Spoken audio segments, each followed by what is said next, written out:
আসসালামু আলাইকুম বন্ধুরা, গার্ডেনিং উইথ মাহফুজ চ্যানেলের পক্ষ থেকে আপনাদেরকে স্বাগতম।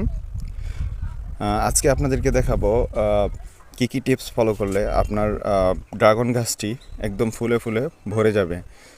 দেখুন, ড্রাগন এই মার্চ মাসের শেষের দিকে এবং এপ্রিলের শুরু থেকে কিন্তু ফুল দেওয়া শুরু করে একদম অক্টোবর মাসের প্রথম সপ্তাহ পর্যন্ত ফুল আসা শুরু হয় এবং নভেম্বর মাস পর্যন্ত কিন্তু ড্রাগন মোটামুটি ফল দেয়। তো সেক্ষেত্রে আমাদের কিছু ভুলের জন্য ড্রাগন গাছটি কিন্তু ফুল আসে না। সেক্ষেত্রে আপনার যেটা করতে হবে যে ম্যাচিউর যে ডালগুলোতে সেগুলোর ক্ষেত্রে টিপিং করে দিতে হবে। হ্যাঁ, তো টিপিং হচ্ছে এক ধরনের প্রুনিং। সেক্ষেত্রে আপনাকে যেটা করতে হবে যে এরকম ম্যাচিউর যে ডালগুলো আছে সে ম্যাচিউর ডালগুলোর মাথাটা কেটে দিতে হবে। কারণ হচ্ছে এই ডালগুলো যদি বৃদ্ধি পেতে থাকে সেক্ষেত্রে কিন্তু ড্রাগনে ফুল আসবে না। সেক্ষেত্রে আপনার হচ্ছে এরকম যেগুলোতে নতুন একটু ম্যাচিউর ডাল, যেগুলো এ ধরনের ম্যাচিউর ডাল, এই ম্যাচিউর ডালগুলোর মাথাটা প্রুনিং করে দিতে হবে। দেখুন এরকম,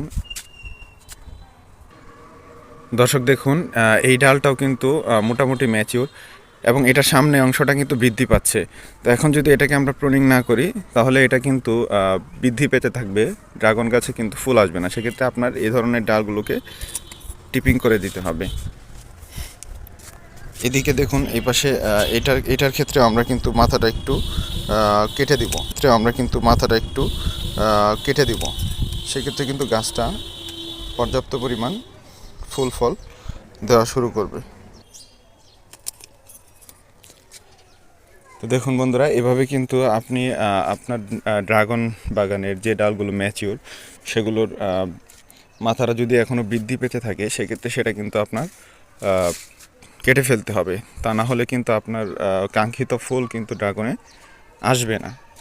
ঠিক আছে বন্ধুরা, এটা হচ্ছে টিপস নাম্বার 1। আমার পরবর্তী ভিডিওগুলো দেখবেন, সেখানে বাকি টিপসগুলো শেয়ার করা হবে। ধন্যবাদ।